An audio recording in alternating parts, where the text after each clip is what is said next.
You ask Tiger to solve. This deals with linear equations with one unknown. The final result is y equals -13/7.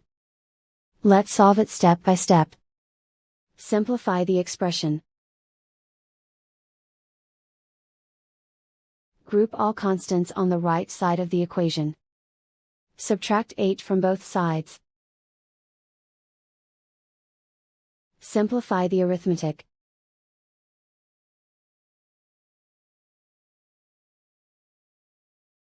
Isolate the y.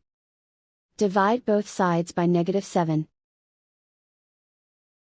Cancel out the negatives. Simplify the fraction. Move the negative sign from the denominator to the numerator. And so the final result is y equals -13/7.